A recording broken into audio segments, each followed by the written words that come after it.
漫画偉人物語。名もない草花虫けらたちを愛し育てた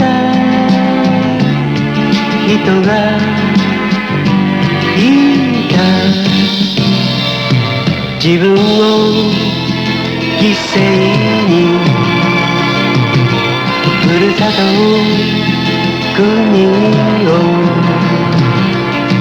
戦い守った人もいた。後に続け青春たちよ、後に続け遅くはないさ。急ぐことは難しいが、時に振り返ることはもっと難しい。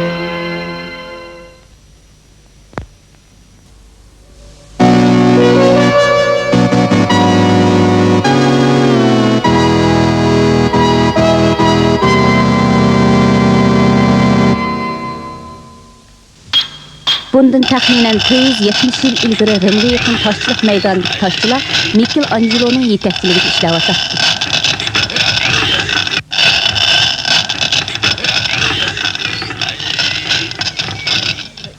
Hey! Bombaptı!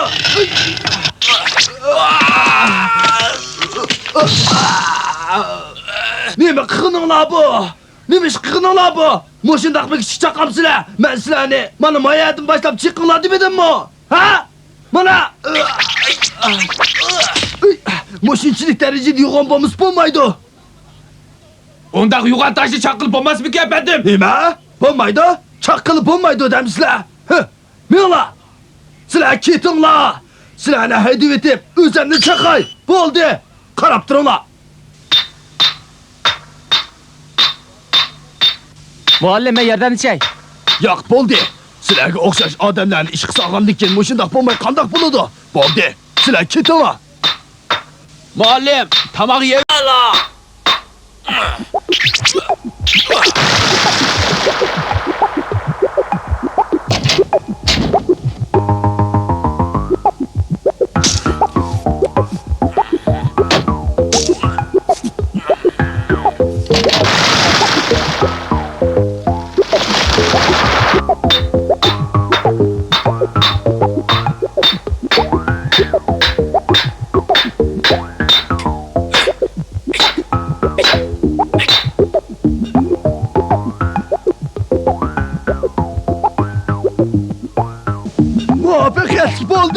Muvaffaqiyatli bo'ldi. Men bu toshni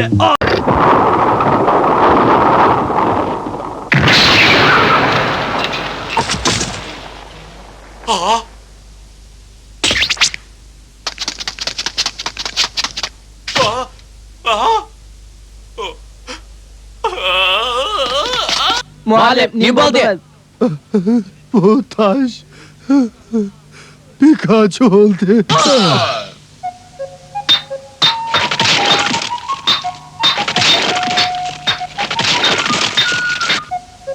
Michelangelo haqiqatan usturg'uniga tanbamaydigan murakkab san'atkor edi. U Italiyaning Florensiya shahrida bir mashhur oilada dunyoga kelgan bo'lsa-mu, ammo ota-onasidan kichik qolg'achqa bir toshchining uyida cho'ng bo'lgan.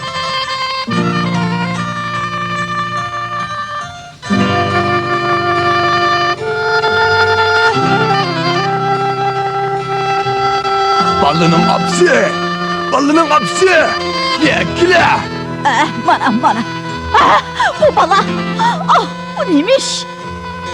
Aytishlarga qaraganda Michelangelo haykal o'yishni beqib olgan toshchi dadasining uyida o'rgangan ekan. Uning haykaltarashlik talanti balkim shu chog'lardan tortib ko'rilishga boshlagan bo'lsa kerak.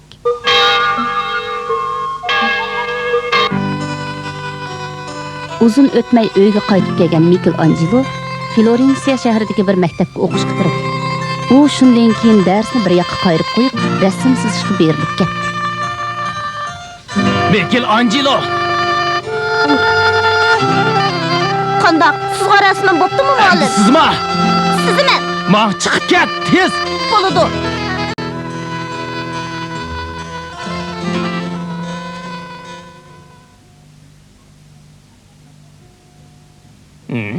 Yeni sizg'il turibdi-ku. Ey, qandaq o'quvchi bu? Michelangelo, sen qancha xetimsam ondan tushunasan. Dada, Endi resim sızgıç bulma. Bu bizim ailemiz için numus iş. Uqdingmi? yo'q. Endi sizmaysan. Sizmi? Sizmaysan. Sizmi? Sizmaysan dedim, sizmaysan. Michelangeloning oilasi rasm sizish va haykal o'yishni past ishlab qaraydi. Shunga ular uning bu jihatdan yetilishiga butun kuchi bilan qarshi turgan edi. Ammo dadasi oxirida uningga bo'ysunishga majbur bo'ldi. Ayni vaqtda insonlarni din va xurofotlikning asoratidan qutuldirib, insonlarning asli qiyofatini asliga keltirishni maqsad qilgan adabiyot san'atining gullanish harakati Italiyada avjiga chiqqan edi.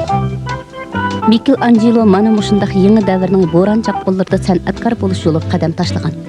Dastlabida u erkin shahar Florensiyada ta'sir kuchi eng kuchli bir savdogar ochgan haykaltarashlik maktabiga o'qishga kirdi.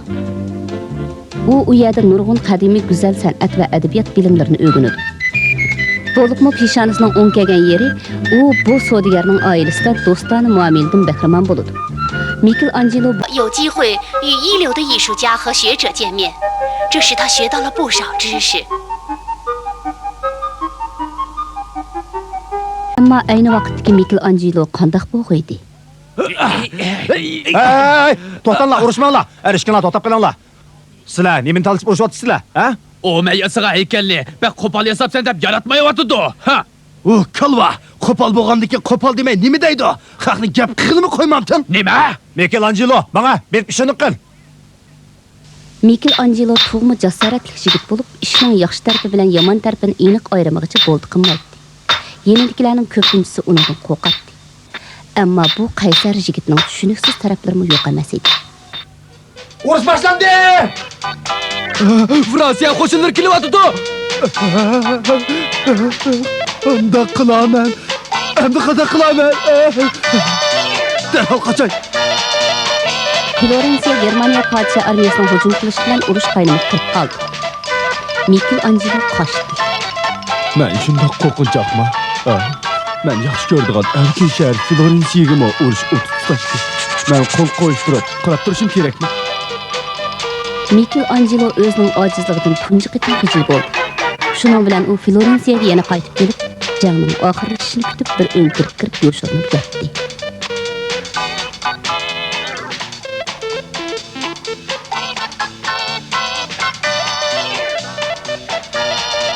Afsuski uning tarixiy tosh kelib, Italiya qo'shinlari mag'lub bo'ldi.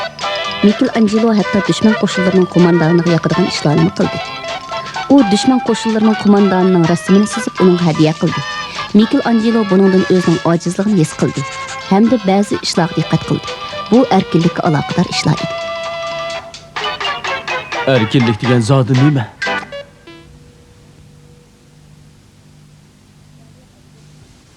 Italiya adabiyot san'atining gullanishidagi markaziy rayon edi. Shunga ayni vaqtda Florensiyadagi erkin shahar boshqa hech qanday davlatda yo'q edi. Shunga Michelangelo bu shaharni cheksiz qizg'in so'yatdi. Ammo inchkilik bilan kuzatadigan bo'lsak, ayni vaqtdagi san'atkorlarning hammasi degidek boylarning yoki bo'lmasa huquq egalarining himoyasi ostida ishlaydi ekan. Ya'ni ular ashularning buyrug'ini qabul qilib, ularning ko'ngliga yoqadigan asarlarni ijod qilish asosida ondan o'zlarining iqtidorini joriy qildira oladi ekan. Nima bu? Mushumi san'at bo'ldimi? San'at degan erkin bo'lish kerak. San'at erkin bo'lganda ondan hayotiy kuchga ega bo'ladi. Men kim bo'lishidan qat'iy nazar hargiz bosh egmayman. Hatto men o'zimning ojizligimni cho'qim yengaman. Cho'qim. Michelangeloning san'atining muhim mazmuni mana mushuningda edi.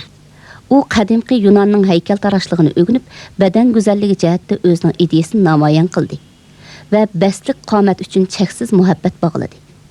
Uning 22 yoshda o'ygan David nomli haykalining egizligi 5 metr o'pcho'rsi edi. Bu maydondagi toshlar podshohning qabrisini qo'pirish uchun yo'tkab kelingan bo'lib, bu yerda 40 dan ortiq haykalni o'z ichiga olgan kichikroq tog'ning cho'qqisida bir qurilish qilish plani planlanyotdi. Ammo bir kuni Kim buldunuz muallim? Muallim, ne bo'ldi? Muallim, ne bo'ldi?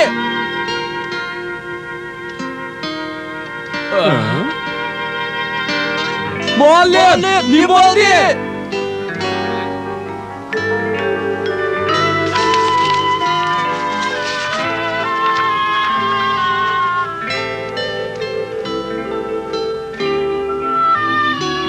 Yaxshi. Mening shundoq bir yaxshi ish xiyolimga kelyapti. Biz ota-aytan tosh chiqib yurmasak bo'ladi ekan. Oyoq qaranglar. Biz Ashtog'ning o'zini o'yaylik. Shundoq bo'lganda, yiroqdagi dengizdan qaramoqqa bu ajoyib yo'g'on bir haykal ko'rinadi. Biz endi tosh chiqib yurmasak bo'ladi ekan. Undaq cho'ng haykalni qanday o'yg'il bo'ladi? Bo'ldi qilaychi. Undaq cho'ng haykali necha 10 yildimi uy bog'lanmaydi. Ras, bo'ldi qilaychi. Ma'quldan. Bu plan Mikelangeloning o'ziga nihoyat cho'ng bilindi. Shunga u buningdan voz kechishga majbur bo'ldi. Halbuki u hozir o'zining san'atini qo'g'dash uchun Rim papasidan qilch qo'qmaydi. Mikelangelo o'zining ijodiyati orqali kurashni uzluksiz davomlashtirdi. Shunday qilib Mikelangelo qadimiy Yunon davridan keyin eng yuqori saviyaga ega haykaltarash sifatida dunyoga tanildi.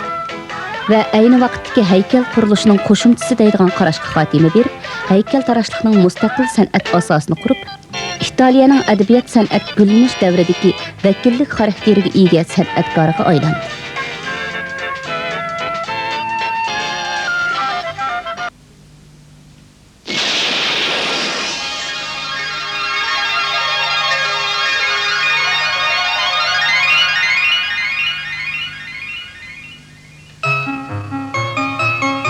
Biz bu hikoyada buningdan 100 necha yil ilgari Rossiyada bo'lgan bir voqeani bayon qilamiz.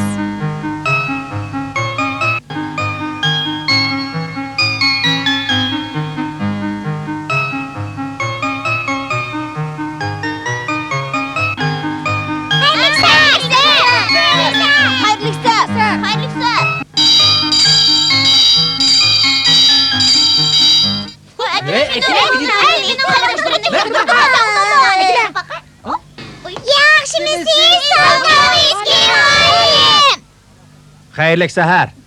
Saboqdoshlar, kitobning 34-chi betini aytinglar. Muallim, tunuga siz bizga olam haqida hikoya aytib berishga va'da qilgandingiz-ku. Ha? Tunuga shundoq demedingizmi? Rost shundoq degandingiz. Shundoqmi? Men Tunuga rost shundoq degandingiz. Siz va'da bergan. Shundoqmi? Bo'ldi demasa, bugun havomi yaxshi ekan. Sir chiqib aytib beray. Juringlar. Sir chiqaylik.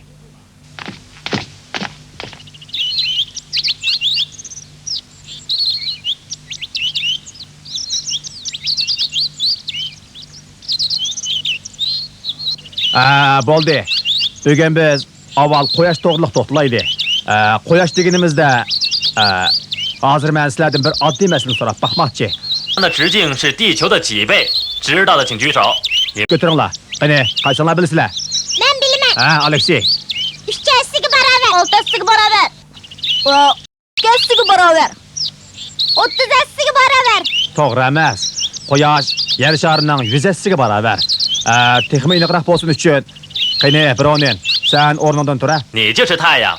假如太阳的大小， cho'ng kichikligini Bronindek bor desak, Rodolf, sen bu yangoqni ilib, bu yerdan 150 metr yiroqqa berib turib turg'in. Ola. Bo'ldi, muallim. Bo'ldi, to'xta. Yangoqni egizga o'ta. Quyosh bilan yer sharining selishtirmasi Bronin bilan Rodolfning qo'lidagi ash yangoqning selishtirmasiga barobar degan gap. Endi bir 放一块直径5毫米的小石头就是水星。在105米的地方有个直径12。 Onundan 1 metr yiroqqa diametri 12 mm keladigan bir tal go'shtni qo'ysak, o Veneraning cho'ngligi barobar. Onundan yana 220 metr yiroqqa diametri 6.15 cm keladigan bir tal toshni qo'ysak, o Marsning cho'ngligi barobar. Bo'ldi, ashab tur. Muallim, musha shumi? Onundan 750 metr yiroqqa bir tal olmani qo'ysak, o Yupiterning cho'ngligi barobar degan gap. Orlig'i nima degan jiroq, Yupiter odamga o'xshamdi nima? Bugunning bo'lganda bolani hajab qoldirib qo'yib beribdi. Qandaq? Olam nayt kankan-a? Shu emasmi? Arliq nima degan yiroq? O planetdan bu planetga bormoqning o'zimi bir gapkan. Ay, bağıl buludu. Bunun çaresi ba. Biz o yerga raketa bosilib bora olamiz. Raketani bilamsizlar? 我去，老师，那是什么呀？ raketa degan nima bu? Shundoq raketa degan nimadu? Muallim, raketa degan nima u? Kavining 的南瓜种子。 Yo'q, pomidorning yangi sorti bo'lsa kerak. Men yerimni tex og'dirib bo'lmagan tursam, nima yo'qolan gaplarni qilib yuriydi bular. Kishilarning raketani uqmasligini ayni vaqtda ayblashmi ortiqcha edi. Chunki u vaqtlarda osmonda uchadigan mexanika narsalar faqat shar bilan cheklanadi. Shundaq bo'lishiga qaramay kichikkina yezi boshlang'ich maktabining oddiy bir o'qituvchisining raketa tadqiqoti bilan shug'ullanishi haqiqatan qaltis ish edi.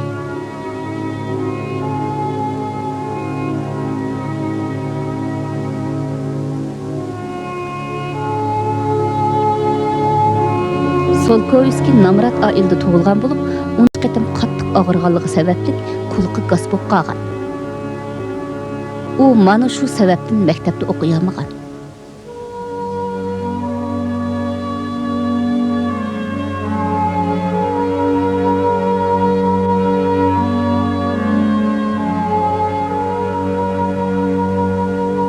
Ammo u ota-onasining yordamida kichigidan tortib o'zligidan tirishib o'rgangan. Solkovskiy 16 yoshga kirganida ota-onasi uni texmi yaxshi o'qitish uchun shaharga ko'chib borgan. Moskvaga 1001 jafoda kelgan Solkovskiy kutubxonada o'zi yaxshi ko'radigan matematika va fizik fanlarini tirishib o'rgandi. U kichigidilla havoda parvoz qilishni, olamga uchishni orzu qiladi. Solkovskiy Moskvadan qaytib kelib, uzun o'tmay boshlang'ich maktabda o'qituvchilik qildi. U bir yoqdan bolalarni o'qitsa, yana bir yoqdan tadqiqot ilib boradi. Ammo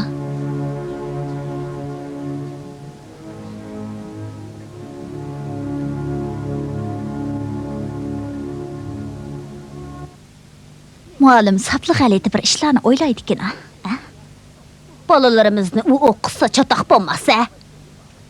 Raketani qachon yasaysiz? Yana tadqiq qilyapsiz, ha? O, sal g'alati ma'lum nima?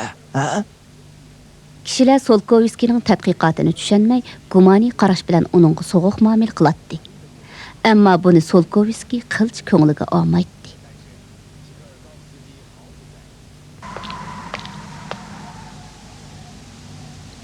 Dal shu vaqtda u olam qatnashi raketaga ehtiyojliq degan temadagi ilmiy maqolasini yozib tamomladi.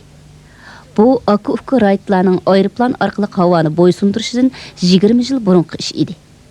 Mayli nimali demayli, Solkovskiy jirahni ko'rishdek ajoyib iqtidorga ega edi.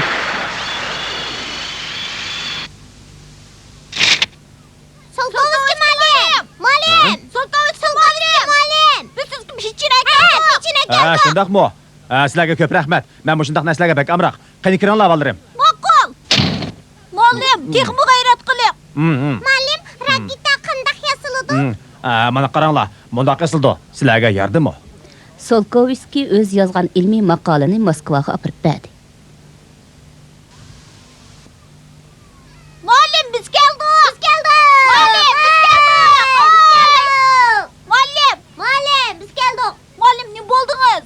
Chiroyingiz yaxshi emas-ku? Ras. Bir yezi boshlang'ich maktabining o'qituvchisi yozgan ilmiy maqolaga u cho'ng arboblar qandoqmi ishonsin? Nima? Shumi gapmi? Muallim, biz sizga qat'iy ishonamiz. Muallimning deganiga menmi ishonaman. İnsanlar hamon bir kuni raketaga o'ltirib olamni sayohat qiladi. Bu nima degan yaxshi ish? Muallim, ro'yingizni hargiz tushaman. Shunday qarg'ib tushaman. Muallim, siz bizga yana bir so'zlab bersangiz bo'pti ekan. So'zlab bering, muallim. So'zlab bering.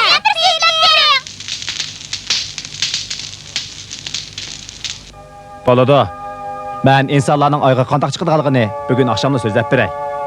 Mana hozirdan boshlab hisoblaganda noiti yiroq kelgusida, ya'ni 2017-yil atrofida Himalaya tog'ining bag'rida dunyodagi mashhur olimlar to'planib, bu yerda ilm-fan olimi barpo qiladi va Oy shahrini tashirish maqsad qilingan raketasini olib berish orqali olamga qarata turli tadqiqotlarni olib boradi. Raketa yasalib bitgandan keyin olimlar uningga o'ltirib olamga uchadi. Raketa yer sharining hamrohi sifatida ekvator chizig'ini bo'ylab yer sharini aylanadi. Olam cheki yo'q tushuniksiz joy. O yer shariga o'xshamaydi. Onunda hech qanday tortish kuchi mavjud emas. Shunga hamma narsa u yoqdan bu yoqqa laylab yurdi. Yer sharini davr qilib aylanayotgan raketa bu sun'iy amra orbitasidan tezda ayrilib, Oy shariga qarab uchadi.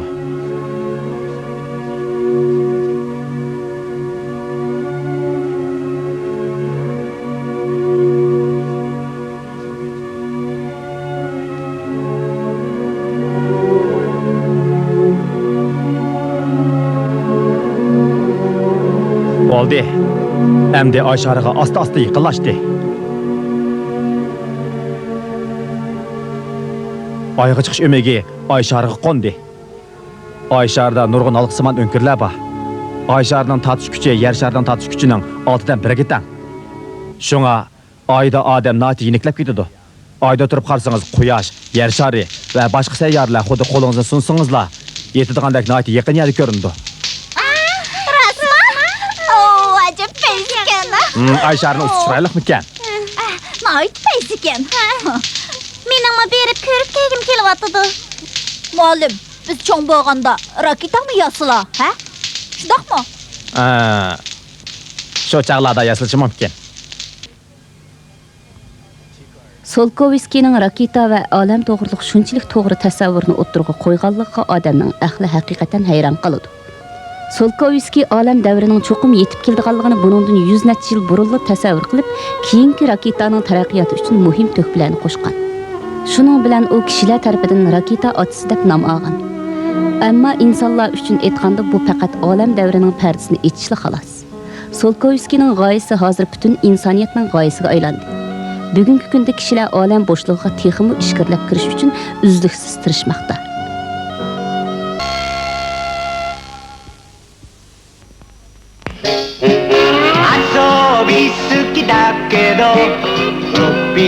我慢して夏の日盛りもよいしょ働いたよ今でこそ私めは大統領国を司る偉い人でもさ本当はさただのアリ羽目を外してどんちゃがしたいのよねおっとっとっと本分忘れるべからずありのありによるありのための